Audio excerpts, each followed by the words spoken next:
Monks is the president of Carlton Staffing, a 35-plus-year-old regional employment firm headquartered in Houston, Texas. If you are interested in learning more about Annette's background, her biography will be on the webinar landing page later today. Annette, if you're ready, I'll hand it on over to you. Thank you. I actually requested that my bio not be read because I think we want to spend all our time talking about this topic. So, but I do have 28 years of experience in staffing and in placement, and so I understand what pain people go through when it comes to hiring good people. And I want to thank you all for joining us today, and I'm honored to be asked to present on this topic. And it's especially a challenge now when we're experiencing a 49-year low of jobless claims. So there aren't as many good people out there anymore. It's very competitive. So here's what we're going to cover today. First of all, we're going to talk about very quickly about the issues with making the wrong hire. Next, we're going to talk about the hiring process from beginning to end. We're going to talk about options, tools, and resources you can use. And the most important thing I want to address today are the red flags to watch for during the process, how to address them, and other ways to draw out those possible red flags. And then I'm going to answer any questions you may have. Now, I'm going to fly through some of this material so I can spend more time on the red flags, but you will have access to this presentation, so don't worry about trying to write all this down because you'll be able to access it. Okay, so let's talk about the issues with making the wrong hire. All of them end up costing us money. So the cost of turnover, according to SHRM, which is the Society for Human Resource Management, ranges anywhere from 50 to 200% of an individual's salary. And of course, this depends on the complexity of the role that they're in.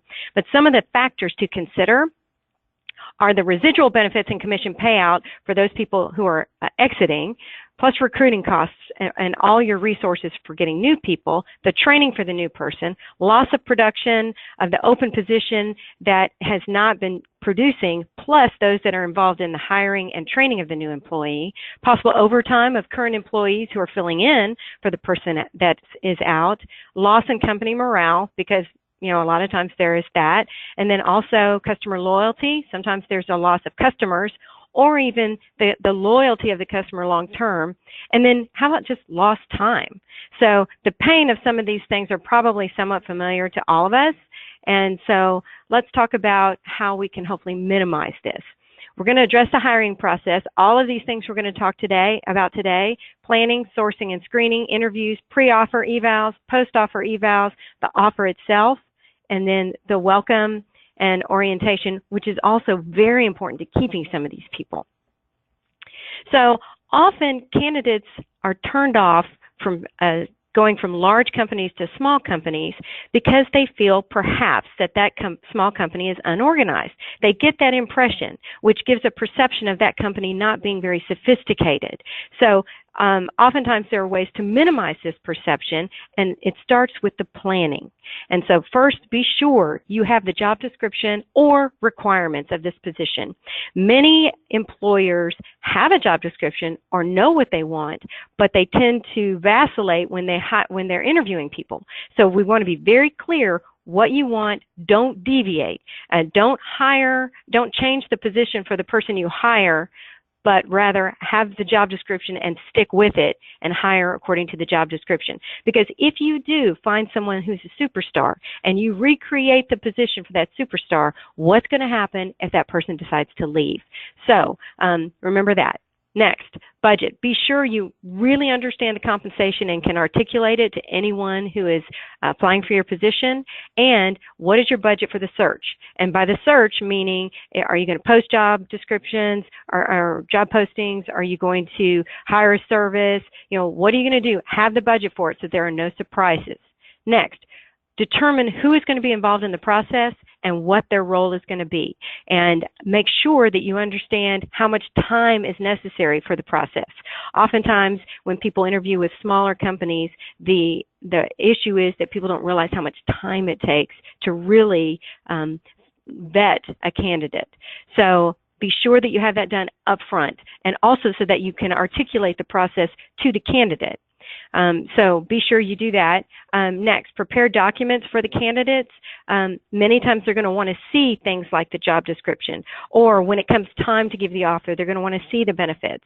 They're going to want to understand the expectations. In some positions, there will be org charts that they'll need to see.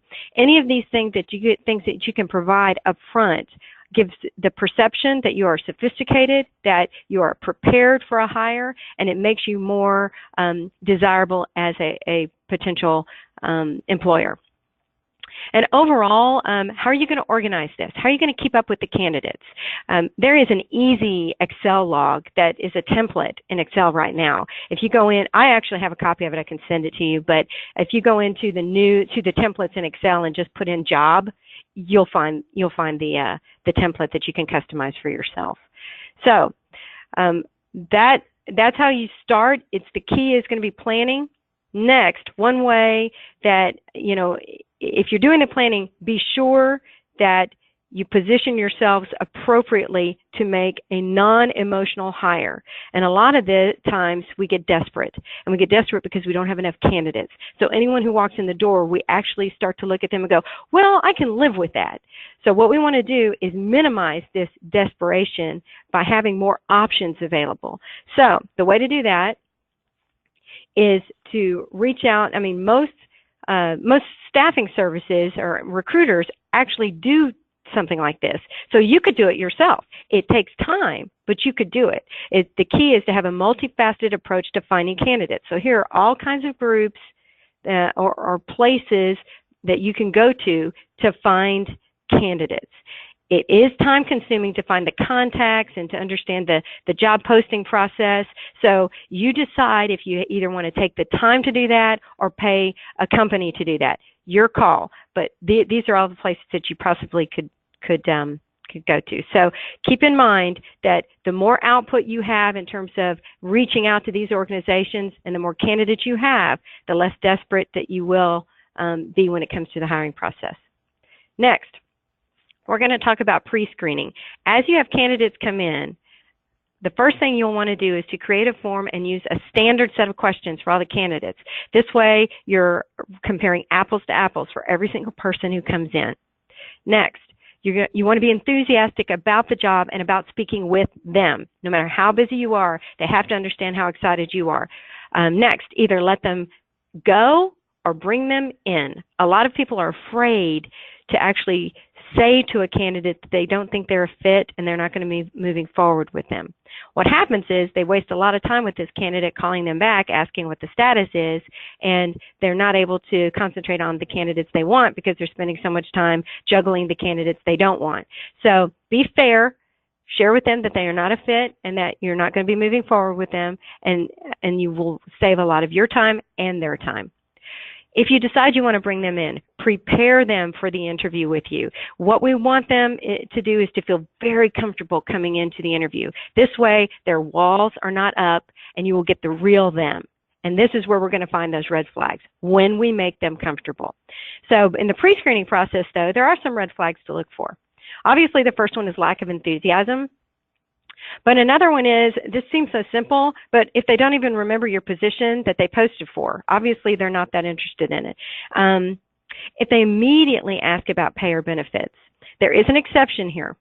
If they are a very entry-level candidate, or if you have, if they're hourly, if they're out in a warehouse, if they are entry-level customer service, these people more likely will ask more about pay and benefits, and I would judge that less than I would about a true professional. If they're interviewing for lots of different types of positions, then I would be concerned. It may not be a bad thing. It just means you're going to ask questions about it.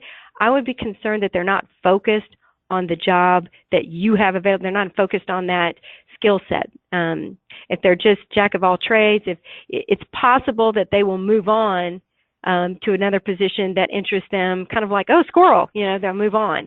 So if they are doing lots of interviewing in different types of jobs, I would try to nail them down to see what their real interest is, and if yours is just a stopgap, or if yours is ideally what they want. The next is if they ask you questions like, hey, do you do drug tests, or do you do criminal background checks? And Now, we have to be very careful about this. First of all, if you do conduct these, then, or either way, if it's yes or if it's no, I would say yes or no. Is there a concern about this? And if they go, well, I do have a criminal background in this, this, and this. Now, EEOC has a recommendation that we absolutely not choose to hire or not hire solely based on the fact that they have a criminal background. There is an assessment form that you can use, and we do take a criminal background on a case-by-case basis. This could be a whole class in itself. But I do have an assessment form that you can use that I can send to you if you so choose, that might be helpful in determining whether or not the background that they have is something that you can or cannot accept. But if they ask the question, you can ask them about it, and you should. Next, if they tell you that they left their last job because they were injured or unable to return to work, I want to be real clear about this. We cannot ask someone about their history, their medical history, nor can we ask, have you ever had a workers' comp claim? We can't ask those questions. However, if they divulge that, and if they say, I'm not working anymore because I was injured, and so that's why, I was just wondering, if you have an open job, then you can say, I appreciate you telling me that. Since you brought it up, we need to make sure that you have a doctor's release. You can ask them about the accident, and you can request and require that they have a doctor's release to be considered to work for you. So it's just something to ask about. Next, we just talked about that. Okay, if they ask you if you're located on a bus line, not a bad thing, but if you're not on a bus line and they don't have their own transportation, it'll be a challenge, especially if you have multiple shifts, and it'll be a challenge for them to get to work. And so I would have that conversation with them. And the last is if they don't seem to have an urgency, a sense of urgency to get a job at all. I mean, if you ask, what have you been doing since your last job? And they say, well, I've been looking for work. Okay, I wouldn't stop there. I would ask them, okay, how long have you been looking? How many positions have you applied for? And how many interviews have you had? And if they've been looking for 6 months, they've applied for 2 jobs and haven't had any interviews yet, that's concerning. I mean, I'd be concerned about their drive and about really if they're just waiting out unemployment. So could be a concern. So after you've pre-screened, if you decide that you want to bring them in for an interview, then you want to prepare for that interview. Now, I realize that preparation is going to be different depending on the complexity of the position. If it's someone that's going to do a very entry-level warehouse position, that'll look different than a CFO. So I'm going to give some generalities, and of course, be sure to customize them to your situation. I would review their resume thoroughly, and we'll talk about red flags in a moment, but I would look through things like we'll talk about the red flags in a minute. So first, do that. Second, I would check their LinkedIn profile. If they're a salesperson or marketing or customer service or really any professional level position and they don't have a LinkedIn profile, I would just ask why they don't have a LinkedIn profile, because most people do now. The question has come up before, should I Google someone? And my response to you is no. I would not make it a habit to Google people because it could position you as a potential employer, as someone who could possibly discriminate if you can access information that demonstrates someone is in a protected class.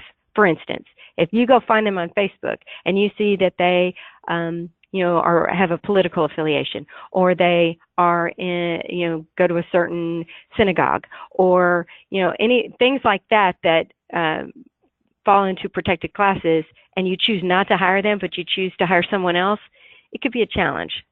So eliminate that option. Make it a habit not to Google, but you can look at a LinkedIn profile because that is a professional profile. So the last one is I would prepare questions up front based on your pre-interview prep. And so let's talk about red flags a little bit as you do your pre-interview prep.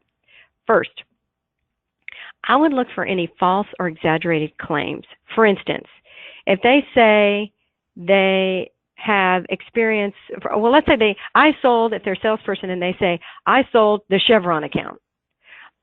I would just make a note to ask more questions about that. Tell me how you sold the Chevron account. I can't tell you how many times That's come up for me. And as I dug in, I found out that they actually administratively created the proposal, but they didn't do any other piece of the sales. So be sure you ask those questions. Keep digging until you find out exactly what part they played in any of their claims. If they say things like, I ran the branch, or I ran the office, I created the budgets, those kind of things I would just ask more questions about.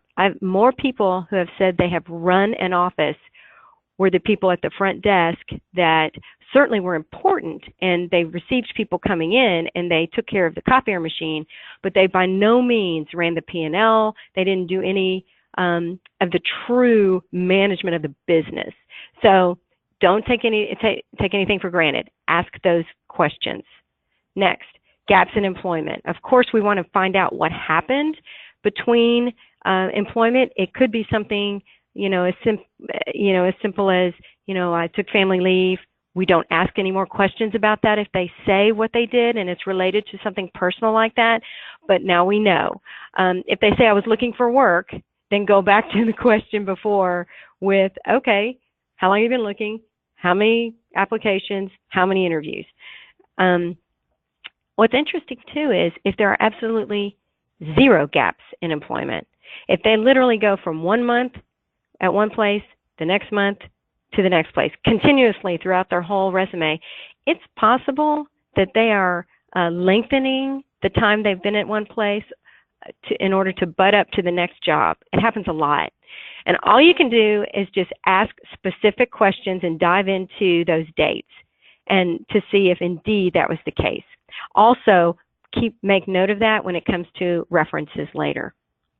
Obviously, if there's poor grammar or spelling, I would only be worried about the poor grammar or spelling if it's a position that requires communication.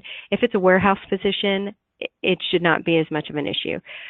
But if it's anything that requires communication with customers or internally, that's important. Obviously, this is important. I've had someone on a resume before say, I am extremely detail-oriented, and they misspelled the word detail. So, something to watch for. And the last is if they have no consistency in their experience. How focused are they? Are they just trying their luck at different jobs? It may not be a bad thing, but it could be an indicator that this is just, again, another attempt to see if this is something they like. And are we willing to invest in that is the question. Okay, let's talk about the interview. We're going to address each one of these things very quickly. And the key here is, this is my suggestion for the anatomy of how you do the interview. And it's this way for a purpose. But the more consistent you are with your interviews, the more you can compare apples to apples with your candidates moving forward. So it's important to be consistent in your methodology. Okay, let's start with the welcome. When you welcome a candidate in, I would make sure they are very comfortable, like I said. You want their walls down, and you want them to share the real them. And it's very difficult to do in a first meeting, but you can if they think and they feel comfortable sharing anything and everything with you.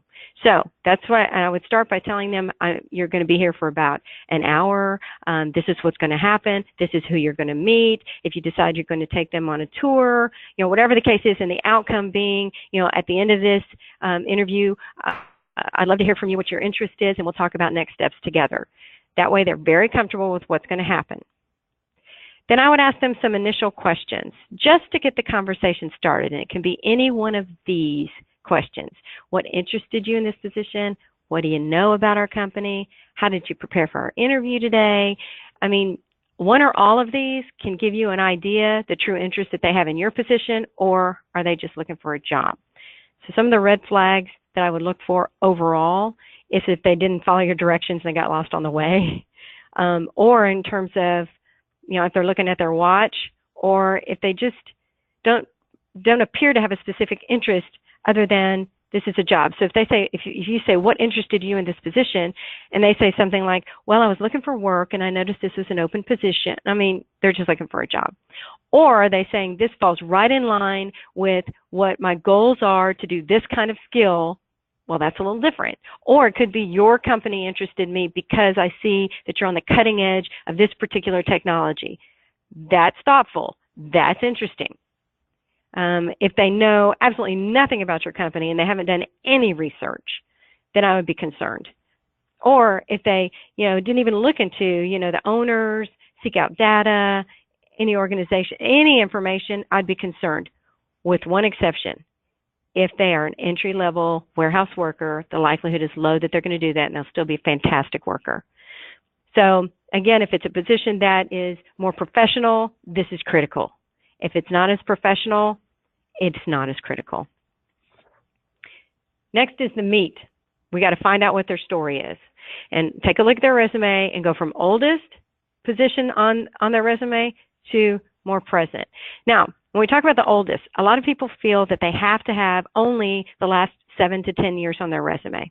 If you know this person is more experienced than that, I would ask, what happened before this position? Did you work before? And they'll go, oh yeah, I thought I was only supposed to put 10 years. Okay, well, talk to me about what you did before this. It's amazing the insight you'll get. Maybe they changed careers completely, but the skill set that they gained at the previous career would be an amazing addition to your position.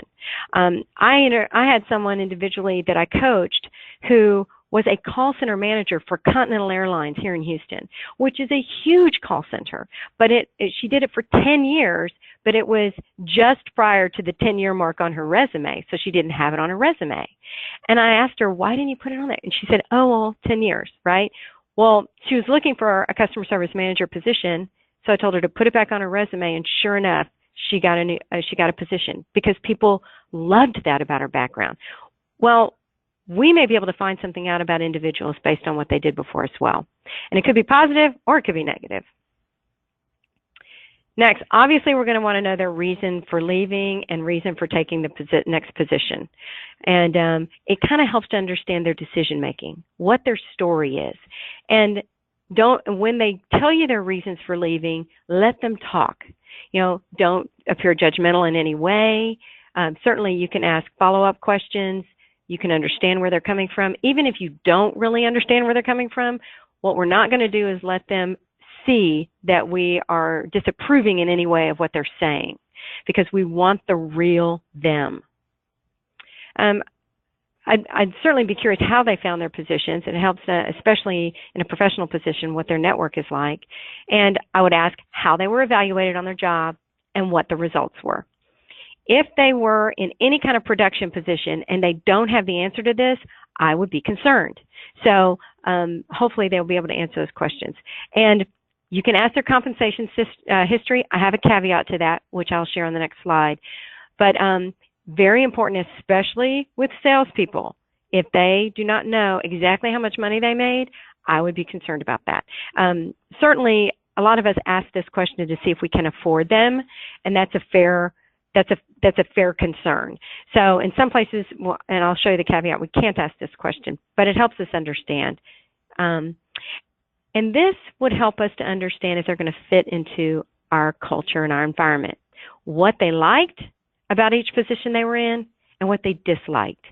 I would not add to it at all. You could ask more questions. How do you mean? Why? Can you give me an example of that? But I would just ask the question and be quiet and take notes. It certainly will be helpful for a topic we're going to address later. Here's some red flags to look for. Layoffs. Often people say, oh, I was laid off, and we move on. Don't allow that. Dig deeper. Your first question is going to be, did you receive a severance?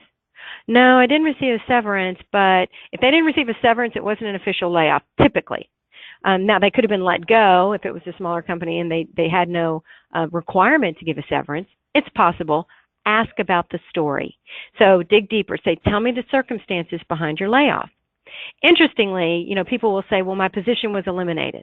Well, if you ask more questions, you'll end up finding that they were actually eliminated, not their position. If they say, my position was eliminated, then I would ask, okay, was that the only position there? Were there other positions eliminated? Tell me more about that. Dig until you really feel like you have the story there. That's a big one. If they're always blaming the employer, it was the employer's fault that this happened. They didn't tell me this was going to happen, or they were unfair. It's just something to make note of. Next, what the reasons are for the gaps. I would obviously dig if they were looking for work the whole time, or there's some things that are very acceptable. For instance, if their spouse was relocated, or if there were family reasons that we're not going to ask more about, but if their spouse is relocated, that's a reasonable reason for having a gap in between jobs while you're looking. So that's understandable. If they demonstrate hostility toward their coworkers, clients, or bosses, and it doesn't have to be super overt, it can simply be, they shared a frustration that they had with, one of their coworkers about a situation. Certainly I would ask them how they felt about that, how they handled it, would they have done anything different? And if they continue to say, no, it was their fault, it just could be a trend. So I would just make note. I would file it away. Again, looking for trends with tenure or reasons for leaving or blame are big trends to look at. With regard to tenure, lower tenure being short is not awful. I mean, let's see here, 34.1% of our entire population works at a position between 5 and 10 years. But the average, runs about 4 years, and it's moving closer and closer to even a year and a half.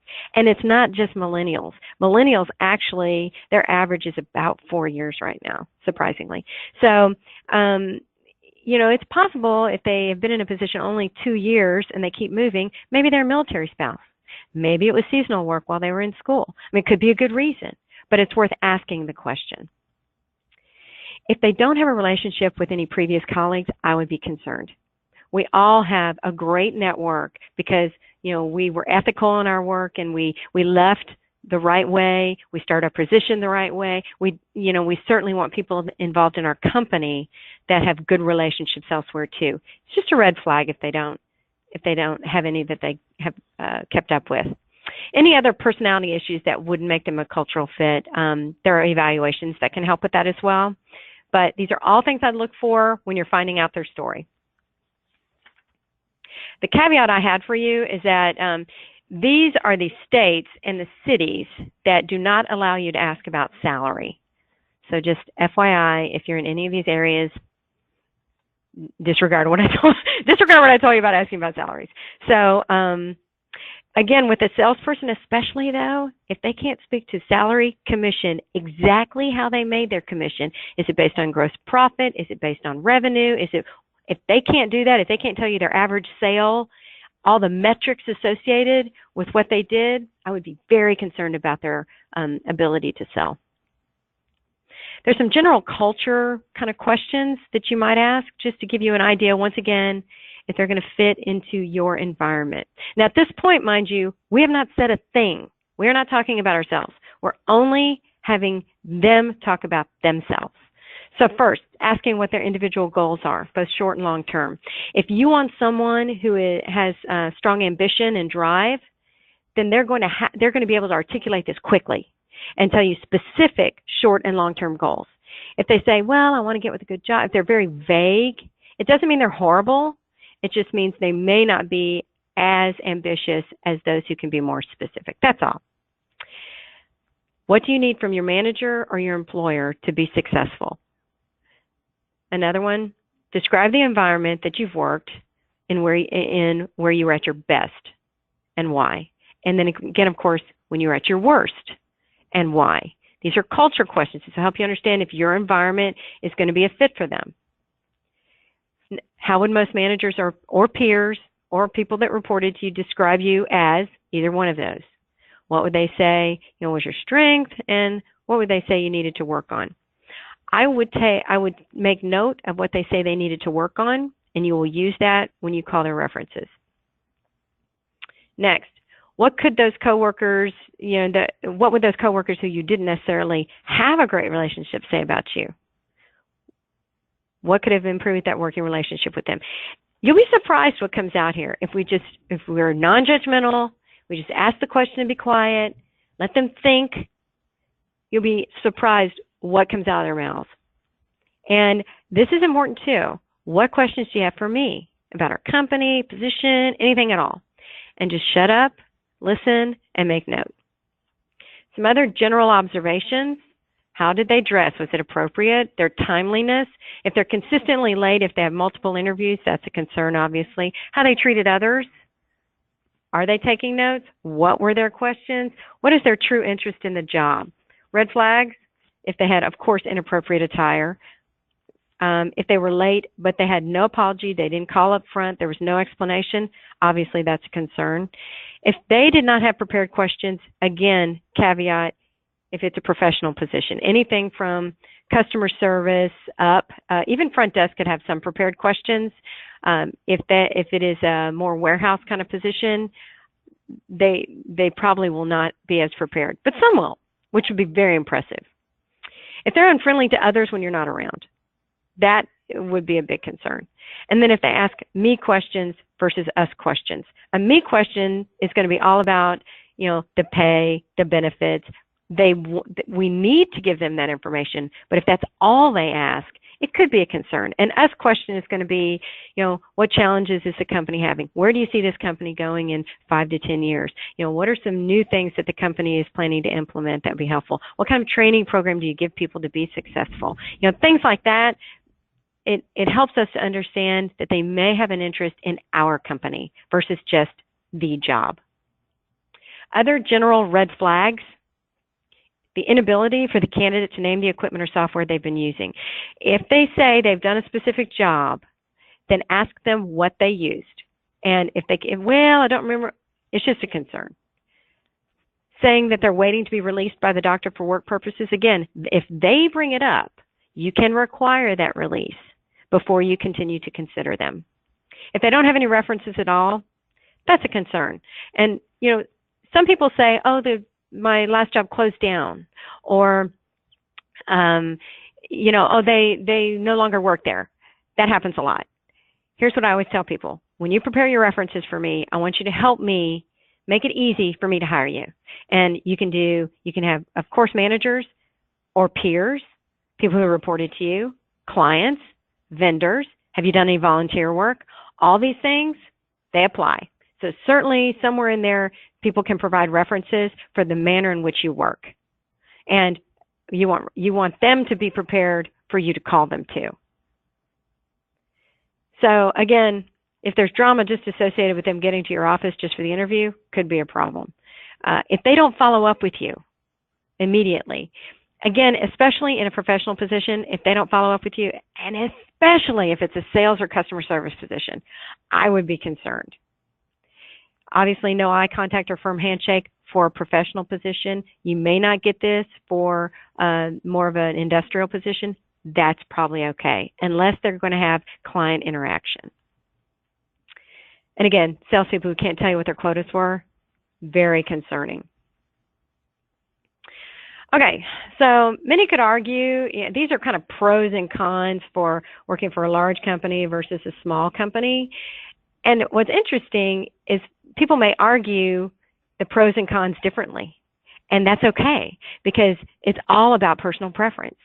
So here's a challenge that small to mid-sized companies have with regard to getting people who have worked for a large company who claim that they're tired of working for a large company but want to come work for a small company.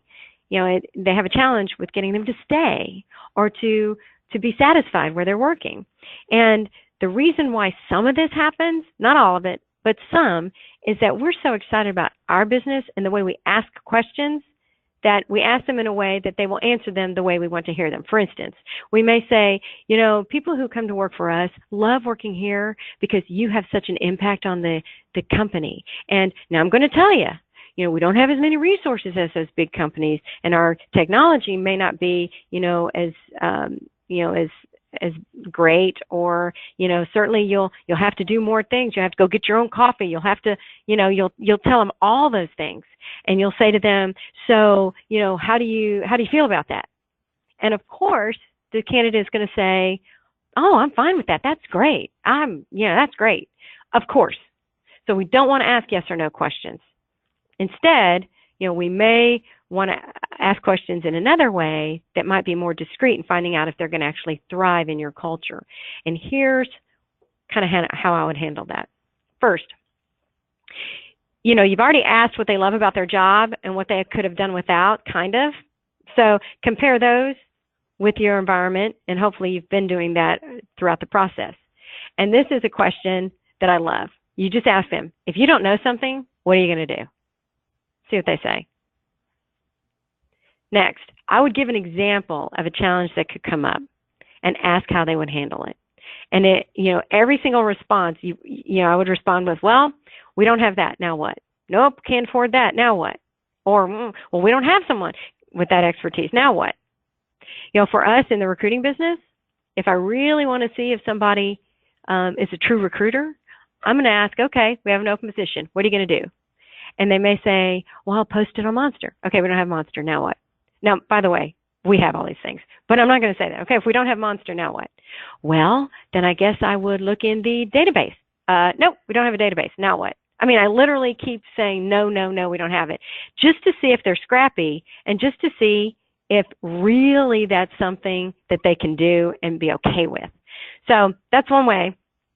And then I would ask them about their past, a scenario, whether it was inside of work or outside of work, where they had no idea how to do something and they just figured it out. It's amazing what you learn. And the last, I would have them do a test run. We call it a working interview. If you Google it, it's just called realistic job preview. You don't have to pay. No one's required to pay for this because the interview process. But I wouldn't do any more than 4 hours. I would have them, if possible, come in and do the job side by side or on their own to see if they can handle it, if it's what they thought. For me, I do this with outside sales reps. I have them observe and actually do cold calls with one of my sales reps just to see if that's something they really, really can do. So hopefully this will help minimize, at least it'll give a realistic view of what it's going to be like to work there and maybe keep you from turning people over. Okay, so all this time you've been asking all the questions. Now you can talk, and it's time to sell. You do this only at the end and only if you're interested in them.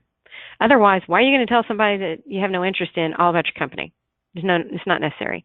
So find out what they want to know first and respond to what matters to them, not to you. We love our companies, so we want to just tell everything there is to tell about our company, but it may not be what matters to them. So if you want to sell them, do that first. Then it'd be helpful to give them things to leave with so that they can remember it. If they're interviewing with other companies, if they have a tchotchke, a brochure, anything from you, it would be helpful. And next, you're going to close them. The way you close them is you're going to ask them if they see themselves working at your company. Just see what they say. Ask them what reasons they might not be interested in the position so that if it's something that's overcomable, you can respond to it then. Find out who they're interviewing with and where they are in the process. If they already have 2 offers, it might be helpful for you to know whether you need to speed it up and give them an offer as well. I would certainly ask about the offers. Are you even competitive with those offers? Because, why move forward in the process if they already have offers? They're going to consider one of them anyway. So it's helpful to know now. And I would tell them you want them, if you want them. Tell them you can see them being very successful with your company. And then I would, right while they're there, schedule next steps, or at least get their availability while they're in your office. Now, there are some pre-offer evaluations you can do to help you just, again, determine if this person might be a fit. And obviously, reference checks are helpful for any of these different groups of people. Skills testing, if it's accounting, administrative, this company, totaltesting.com, you can buy the test, like $20 a test or something like that. If you so choose, you might find them helpful. DISC, I know Tab does a lot on DISC, and for communication style, I have a free simplified self-assessment version I can send to you that's really accurate. But if you don't know what DISC is, we'll go through it very quickly in the next slide. But the results are very helpful for communication style to see if someone might be a fit. The Divine is something that I use for competency-based behaviors. Use it a lot for salespeople. And there are others, Berkman Personalysis, the Predictive Index, Wonderlic. All these are really great evaluations to use just to, again, to really understand if this person is going to be a good culture fit. And again, I would have them observe, if possible, to try the job. Absolutely. Okay. These are, many of you might find this familiar. This is basically DISC and what each of the 4 communication styles represents. And all I wanted to make note of here is that it's critical that we know a communication style to ensure that they will be happy and successful in the different roles they're in.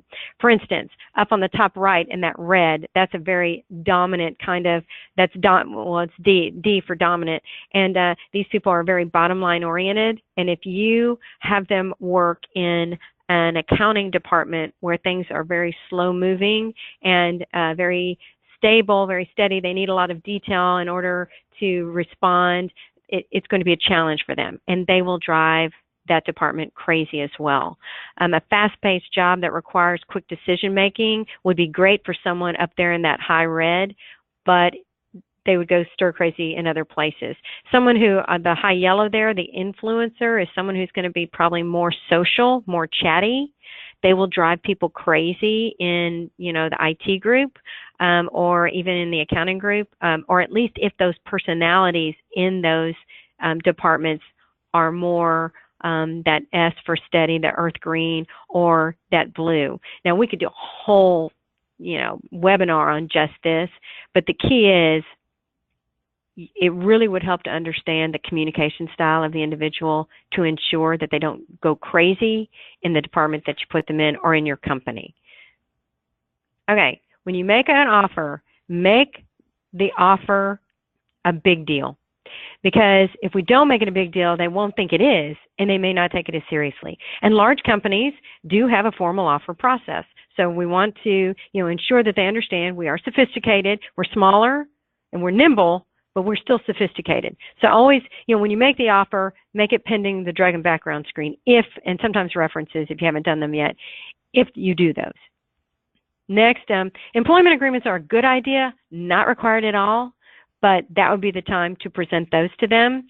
It would be helpful if you had a job description, if you haven't already given it to them. If you have, still helpful to have them sign it, and you both keep a copy of the signed job description. The same thing applies for any activity or results expected. Any production, here's what we expect on a weekly basis, and here are the results we expect. Have them sign it, keep a copy, give them a copy. Because when it comes to, you never told me, or, I had no idea, or if there are any issues down the line related to that, you have these signed copies that it's clear that they knew this up front. I would also provide them with the benefits and perks to working with your company, if that applies. Post-offer evaluations. If you do them, that's when you do criminal background checks and drug screening. It's post-offer. So overall, some things to think about. During the interview process, they should be talking 70% of the time, not you. And that's hard to do if you're proud of your company. Ask open-ended questions. Not yes or no. Hey, we do this, this, and this. Can you do that? Or, hey, we really require that you be, multitask. Are you multitask? Of course they're going to say yes. So try to open that up a little bit. Make it okay if you don't agree with or like something that they're saying. We want to encourage them to speak more. So if you disapprove, they might alter their answer to be approved, and we want them to be the real them. Proper onboarding for them is important. It absolutely sets the tone for how they're going to work with your company, and I have a good example of that too if you would like that. I would stick with your process. It minimizes the chances of an emotional hire. If you have a metric for exactly what you're looking for, experience, skill set, communication style, whatever it is, and you stick with it, the likelihood is higher that person is going to truly be a good fit and won't be an emotional hire. And this is important. No one is going to love your company like you do. So, I've had business owners say, I want someone to take ownership like I do. Let's manage our expectations. It's not going to happen. However, what we want is someone who has a great interest to learn about our organization, and they have shown it in the past that they have accountability and pride in their work. And then the likelihood is they could, move into that. But let's manage our expectations up front that we're not looking for that initially, but we're looking for the competency of accountability and pride in their work. So these are some of the resources that are available to you. All you got to do is email me, and so the Excel job format, that background assessment form template. You probably also need to, if you're going to do a criminal background check, give them an authorization form, the DISC self-assessment, a new employee orientation checklist, and then I've got an employee file checklist as well, if you have an interest. And this is how you reach me.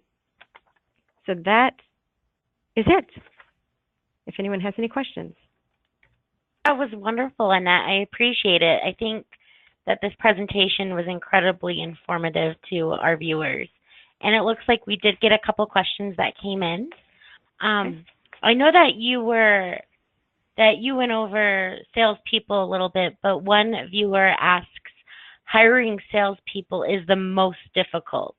Their best sales job ever is usually during their interview. Any specific thoughts on that? I think that's a fair statement, and that's a common thing. And so the key is where I find I can break it down to whether someone is a good salesperson or not is asking those details about the metrics.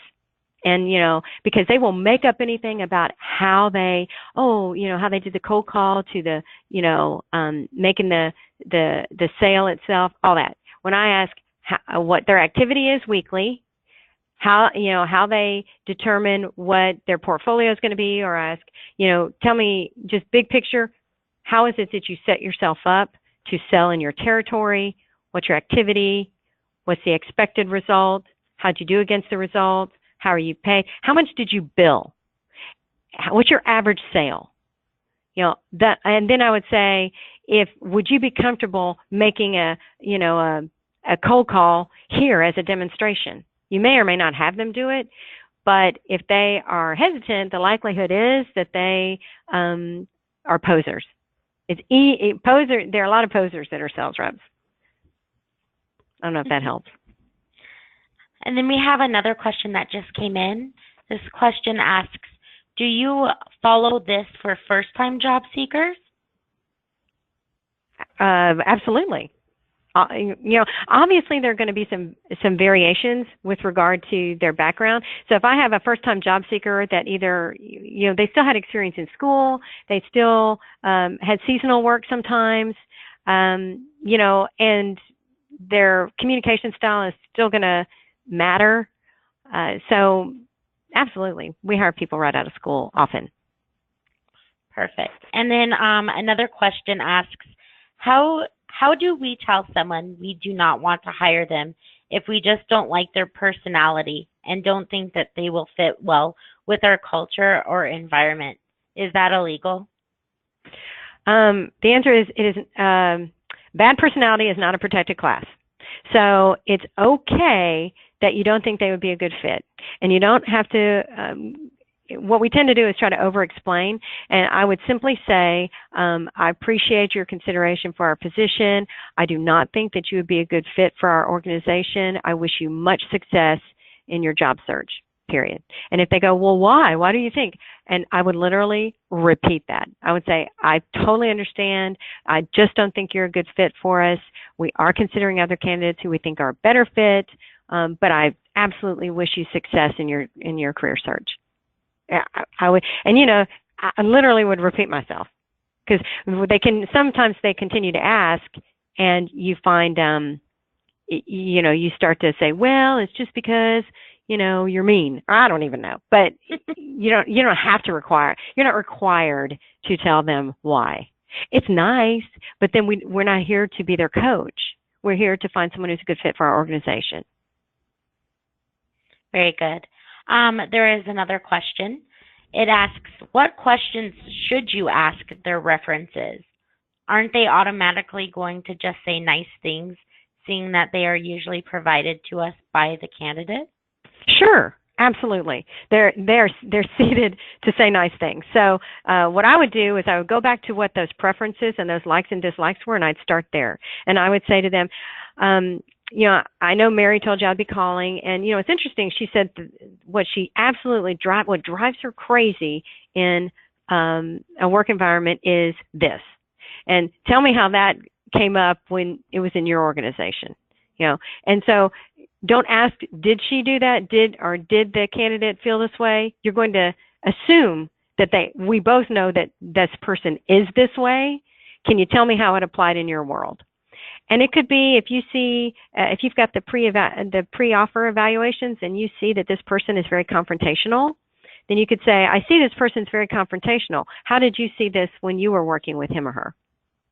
You know, make the assumption that it's not a question. I'm not asking, did they do that? We know that they were that way. The question is, how did it apply in your world? And it's amazing, you know, how honest people can be. Well, they were that way sometimes, but it was justified because, you know, so-and-so was a real jerk. I mean, but so how did they handle it? How would you have thought they could have handled it differently? You know, what they learned from it, you know, and make it so that it's not an issue at all with you. You just know this is to be the case, and you were wondering how it applied in their world. So I would ask more questions about how these things applied. You could ask, you know, this, you know, where we are considering them for this position, and they'll be doing this, this, and this, and how do you, you know, what do you think that they will bring to the table immediately, and what do you think we're going to need to train them on in order for them to be successful in this job? See, or what coaching do you think we'll need to provide them to be successful in this job? Very good. It looks like we have time for 2 more questions that just came in.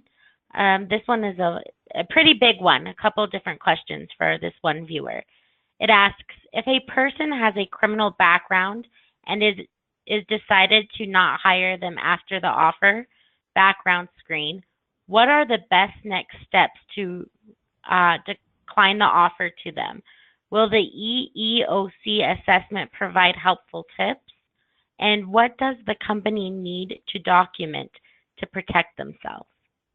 Great question. So first of all, the assessment form I mentioned is I would use that anytime someone claims, now first of all, if you give them the authorization form, and if you have an application that asks the question, or if they don't disclose it at all, even if asked the question, you know, do you have you know, have you ever been convicted of a felony or a misdemeanor or deferred adjudication or received deferred adjudication? If you have that question in your application and they answer no, then you can terminate them for falsification or rescind the offer due to falsification of the application. And that's if there's even the most minimal on your criminal background. Now, if they do say to you during the interview or the pre-screen that they do have a criminal background, you'll take the assessment form and you'll just get all the details about it. Okay, tell me what happened, you know, what was the disposition of it, you know, where was it, Harris County, whatever county, you know, and it'll walk you through what things to ask. And then and they'll say, well, is that it? Am I out? And then your response will be, we take all these on a case-by-case basis, and we'll have to discuss this, you know, as a team, or discuss it with my lawyer, or discuss it with my human resource person, or basically just assess it, and we'll get back to you. Then you run the criminal background. You find that indeed, you know, the criminal background matches what they said, and you determine that, you know, it's a violent crime, and that you know, unfortunately for safety reasons, and you're not there to supervise, it doesn't make sense to put them in that role. Then you will come back to them, and you don't have to tell them in person. You could send them a letter along with there is a form that you send them that shares, you know, what you know, where that says where you got that information, and that, you know, if they have any questions or want to argue or protest, they can, because maybe it was incorrect. I mean, we've had that happen in our organization for some of our temporary employees where we didn't hire them because of that, and they said, that's not me. Okay, so here's all the information for you to go get that fixed, because you're going to continue. So there's a form and a letter that you send. Happy to send it. If somebody would, you know, needs that, happy to send it. And then that's all you have to do. If you want to call them and say, I'm sending you this form, but unfortunately, because of your background, we're not able to hire you, you can say that. But the key is, the EEOC really wants you to look at on a case-by-case basis. And, you know, if there's a bona fide occupational qualification for not hiring someone based on a background, then absolutely you can choose not to hire them. Wonderful. And then we have one last question. This viewer asked, should you tell them upfront that we are doing background and drug testing? Absolutely. You can say, just FYI, we will ask you to submit to a criminal background, assessment and a drug test.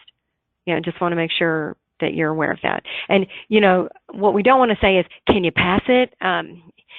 Usually when you say, we ask you to submit, will you submit to that? And if they say, no, I'm not going to take that. Okay, well, it's a requirement for us. So if you're not going to take the evaluation, then, unfortunately, then we can't continue to pursue you.